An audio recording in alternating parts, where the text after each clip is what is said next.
বাংলাদেশে পলিটিক্স করে আসছো, রাস্তায় ডেমনস্ট্রেশন করছো, গুলি চালাইয়া আসছো, কিন্তু এখানে কলেজ মালিকদের হ্যান্ডেল করতে পারতেছো না। যা গিয়ে এইভাবেই স্টেপস নাও। তুমি যখন কোস ইস্যু করছো, তুমি এমপ্লয়ার হিসাবে তো তোমার মাইন্ডে ছিল যে what is the anticipatory need of your business, this is the question. তার অর্থই হচ্ছে কি জব নাই, জব দিচ্ছ না, তার মানে অন্য জিনিস হচ্ছে। এবং আপনারা সবচেয়ে ডেঞ্জারাস যে রুটটা আপনারা এখন ফলো করতেছেন, এটা হচ্ছে কি আপনারা টাকা পয়সা দিয়ে ট্যাক্স মারাইতেছেন।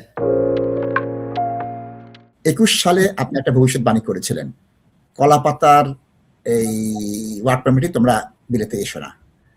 যারা চলে আসছিল তারা বলছেন তোমরা মামলা করো, আল্লাহর রাস্তে সবাইকে বলছেন, বহু আমার টিভি3 বাংলায় রেকর্ড আছে, তুমি মামলা করো, বিনা পয়সা আমি তোমাদের লড়বো ওই এই বদমাস কেয়ার হোমারদের বিরুদ্ধে, এজেন্টদের বিরুদ্ধে। কি প্রমাণ আছে? ব্যাংকে টাকা থাকলে করো।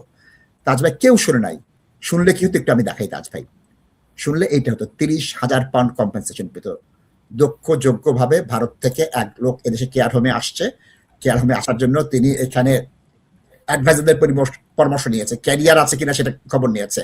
তিনি আইটি প্রফেশনাল ছিলেন। আমি আইটি প্রফেশনাল থেকে সে আসতেছে কিসের জন্য? শুধুমাত্র এখানে ভালো বেতন পাওয়া যাবে, একটা ভালো ক্যারিয়ার করবে, এবং ব্রিটিশ গভর্নমেন্টের মেজর শর্টেজ ছিল, সেই জিনিসটা দেখছেন, বিলিভ করছে। সে বিলিভ করে এই দেশে সে যোগাযোগ করছে, অনলাইনে দেখেছে, তার দিকে সবকিছু করেছে। শুধু ইমিগ্রেশন অ্যাডভাইজার না, ইউটিউব ইনফ্লুয়েন্সার কাছে জানতে চাইছে এটা করা সম্ভব কিনা। সেই ইউটিউবে ইনফ্লুয়েন্সারে বলছে হ্যাঁ তুমি এখানে এসে পাইতে পারো। তারপর তিনি এক জায়গায় যোগাযোগ করছেন, 17,000 পাউন্ড ঘুষ খাইছে। ঘুষ খেয়ে তার সবকিছু করে এক জায়গায় দিয়েছে। আসার পর বরংবার বলার পর তাকে কোর্স করিয়েছে, তাকে এই করিয়েছে, তাকে ট্রেনিং দিয়েছে, কিন্তু কাজ দেয়নি।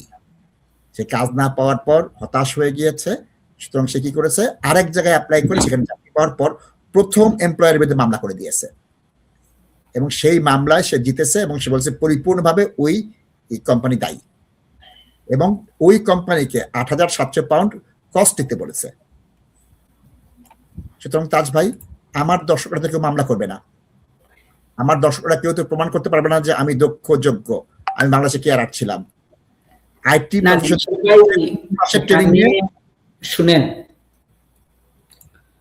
দক্ষ যোগ্য এটার প্রশ্ন তো আসবে না নাসিব ভাই। আপনি যেটা দেখাইছেন এখন, একটা প্রশ্নই হচ্ছে কি ট্রাইব্যুনালের সামনে বা কোর্টের সামনে, দর্শক, এটাই হচ্ছে কি আজ থেকে কয়েক সপ্তাহ আগে বা কয়েক কাপল অফ মান্থস এগো তুমি কোস ইস্যু করছো। সো তুমি যখন কোস ইস্যু করছো, তুমি এমপ্লয়ার হিসাবে তো তোমার মাইন্ডে ছিল যে what is the anticipatory need of your business. এখন লোকটা তোমার এখানে আসছে সর্বহারা হয়ে, আমি গেলাম না টাকা পয়সার লেনদেনে, তুমি তাকে চাকরি দিচ্ছ না কেন? That is the question, prima facie question, and it has to be answered by an employer. কিন্তু you quite rightly said, nasheed ভাই, আমাদের মানুষের সাহস নাই, স্ট্যান্ড করবে না, এবং এইগুলাই হচ্ছে কি সমস্যা। আপনি যদি পারেন নাশিদ ভাই শেয়ার করেন, স্টুডেন্টদের যে গোল্ডেন যুগে যখন অ্যাবিউজ করা হয়েছিল, there are many incident I can share.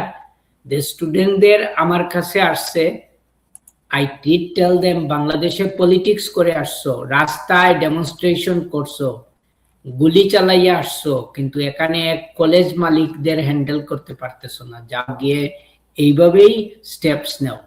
And many of my clients, I did not even open a file for them, কিন্তু ওরা গেছে, টিউশন ফি রিকভার করছে, কম্পেনসেশন রিকভার করে ওরা লাইফে ওরা মুভড অন হয়েছে, বা অনেকে টাকা রিকভার করে দেশে ব্যাক গেছে নাশিদ ভাই। এবং আপনারা যারা ভিকটিম, এখানে কান্নাকাটি করার দরকার নাই। আপনারা দেখেন এই রকমের এক্সাম্পল আপনারা সেট করেন, আপনারা স্টেপস নেন, এবং এইটাই হচ্ছে কি সবচেয়ে বড় আপনাদের রেমেডি। কিন্তু আপনারা তো এগুলা করবেন না।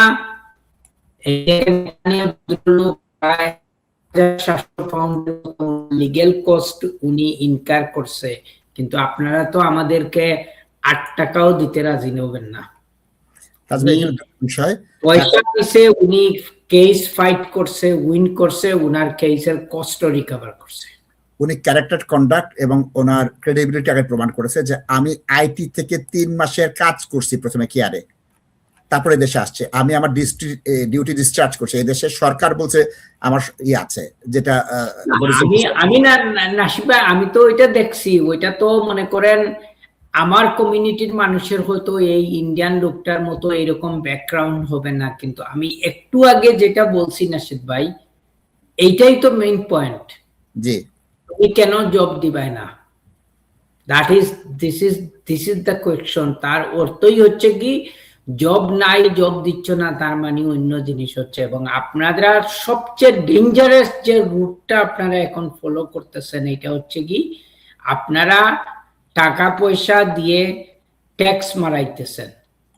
তো ট্যাক্স মারাইতে মারাইতে এখন দেখা যায় কারো কোনো ট্যাক্সই দেওয়া হয় নাই, আর অনেকের দেখা হয় ট্যাক্স মারাইতে মারাইতে কোম্পানিও চলে গেছে। নাসিদ ভাই, দিস ইজ এই ইলিগেল অ্যারেঞ্জমেন্ট নাসিদ ভাই, এবং এগুলা আপনারা করিয়েন না। এন্ড অফ দ্য ডে আমার জানা মতো নাসিদ ভাই, কেউ ট্যাক্স মারাইয়া কেউ বেনিফিটেড হয় নাই।